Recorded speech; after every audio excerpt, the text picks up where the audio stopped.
भगवान से प्रहलाद ने कहा कि भगवान आप बार बार जिद कर रहे हो कि मांगो मांगो मांगो, मैं कोई भिखारी थोड़ी हूं कि तुमसे मांगने आया हूं। प्रहलाद भी इतना छोटा है, बोलता बहुत। और ठाकुर जी ने कहा अरे मांग, मैं देवता हूं, मेरा काम है देना। तो प्रहलाद ने कहा तुम देवता हो तो मैं दानव हूं, मेरा काम है लड़ना और लड़ाई हो जाए। अरे बहुत बात करता है, चुपचाप मांग। तो प्रहलाद ने कहा कि हे प्रभु देना ही चाहते हो तो एक चीज दे दो। बोला क्या? अगर मेरे हृदय में अब भी कुछ मांगने की इच्छा बाकी हो तो उस इच्छा से मुक्त कर दो, बस मैं तुम्हें देखता रहूं, तुम मुझे देखते रहो, इसके सिवा मुझे क्या चाहिए। 5 साल का बालक प्रहलाद क्या मांगता है पूछो? क्योंकि तुम भगवान हो, बार बार कह रहे हो मांगो मांगो मांगो, इसका मतलब मेरे दिल में कुछ मांगने की बात होगी तभी तो कह रहे हो। तुम तो अंतर्यामी हो। तो हे मेरे नाथ, हे मेरे प्यारे, अगर दे सकते हो तो एक ही वरदान दे दो, आशीर्वाद दे दो। क्या? बोला मेरे मन में, मेरे हृदय में जो कुछ मांगने की कामना बची हो, आज के बाद उस काम से मुक्त हो करके घनश्याम और राम के चरणों का दीवाना बन जाऊं, बस इतना ही दे दो महाराज, कुछ नहीं चाहिए इसके साथ। ये मांग है प्रहलाद की। गजेंद्र अपने परिवार के साथ रहता था, जाता था, जाके पोखर तालाब में खूब झमाझम मचते थे, वाटरफॉल, बाल बच्चों के साथ जाता था। अकेला गजराज था, 5-10 हथनियाँ थीं, 40-50 बच्चे थे, बड़ा पूरा परिवार था। खूब खेल करता, आनंद करता, मस्ती करता, दिन आराम से कट रहे थे। एक दिन गया और एक ग्राह ने गजराज के पांव पकड़ लिए। जल में रहने वाले जीव जल में ज़्यादा बलशाली होते हैं, स्थल में रहने वाले स्थल में बलशाली होते हैं।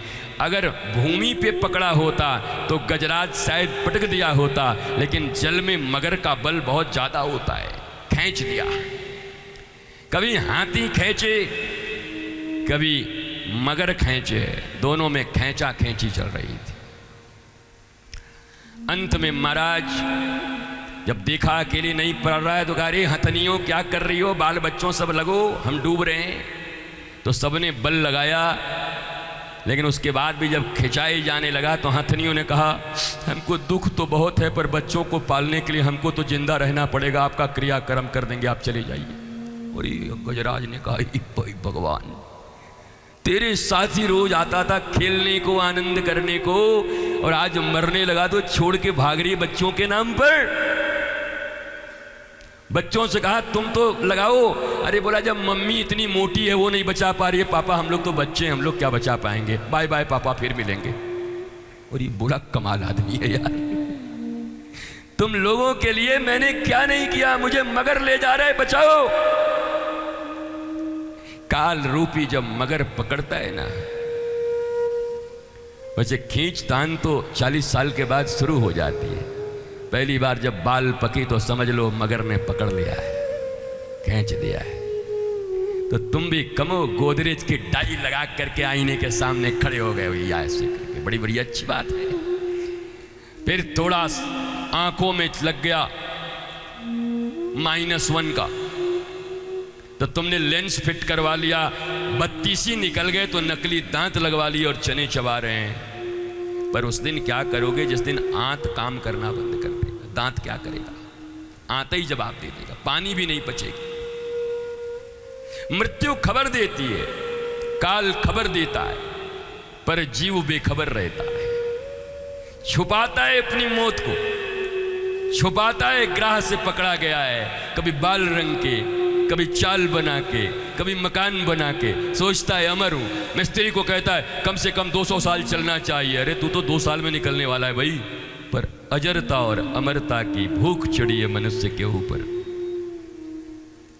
अंत में जब इतनी सी सूढ़ बच गई, अब श्वास लेने लायक भी नहीं बचा, लक्ष्मी जी ने एक कमल उठा करके गजेंद्र के सूंड पे मारा।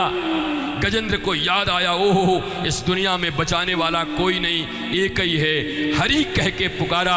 कहते हैं जैसे हौ बोला वहाँ से भगवान दौड़े और री बोलते बोलते तक तो मगरमच्छ का उद्धार करके गजराज को बाहर निकाल दिया। गजराज ने प्रणाम किया, प्रभु सबने छोड़ दिया और तुम आके बचा गए।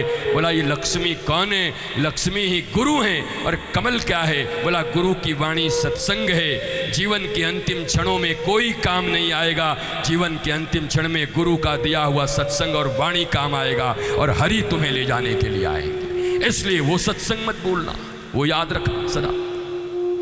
महाराज गजेंद्र और यही गजग्राह की यही लड़ाई है, हमारी तुम्हारी लड़ाई है, नाम गजग्राह की। हमारे शास्त्रों में पशुओं के ऊपर, लोगों के ऊपर सब दिए हुए हैं, है सब हमारी तुम्हारी कहानी। जिंदगी और कुछ भी नहीं, तेरी मेरी कहानी।